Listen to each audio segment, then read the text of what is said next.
ഇടുക്കി ഹൈറേഞ്ചിൽ 9ാം ക്ലാസ്സുകാരി പ്രസവിച്ചു. വയറുവേദനയെ തുടർന്നാണ് പെൺകുട്ടിയെ ആശുപത്രിയിൽ എത്തിച്ചത്.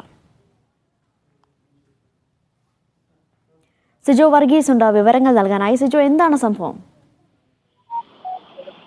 അനീഷ, കഴിഞ്ഞ ദിവസമാണ് വയറുവേദനയെ തുടർന്ന് പെൺകുട്ടിയെ ആശുപത്രിയിൽ എത്തിച്ചത്. തുടർ പരിശോധനയിൽ ഗർഭിണിയാണെന്ന് കണ്ടെത്തുകയും ചെയ്തു. പിന്നീടാണ് ആശുപത്രിയിൽ പ്രവേശിപ്പിച്ചത്. പെൺകുട്ടി കുഞ്ഞിനെ ജന്മം നൽകുകയും ചെയ്തു. പ്രായപൂർത്തിയാകാത്ത ബന്ധുവിൽ നിന്നാണ് ഈ പെൺകുട്ടി ഗർഭം ധരിച്ചതെന്നാണ് വിവരം. എന്തായാലും ഈ അച്ഛനും അമ്മയും വേർതിരിഞ്ഞ് കഴിയുന്ന പെൺകുട്ടിയെ എടുത്ത് ബന്ധുവീട്ടിലെത്തുകയും അവിടെ വെച്ച് ആണ് ഇത്തരത്തിൽ ഈ ബന്ധുവിൽ നിന്ന് ഗർഭം ധരിച്ചതെന്നുമാണ് നമുക്ക് ലഭ്യമാവുന്ന വിവരം. ഇതിലും പ്രായമാകാത്ത ആളുകൾ ആയതുകൊണ്ട് സാങ്കേതികപരമായിട്ടുള്ള മറ്റ് നടപടികളിലേക്ക് പോലീസ് നിയമപരമായുള്ള നടപടികളിലേക്ക് പോലീസ് കടക്കുകയും ചെയ്തിട്ടുണ്ട്.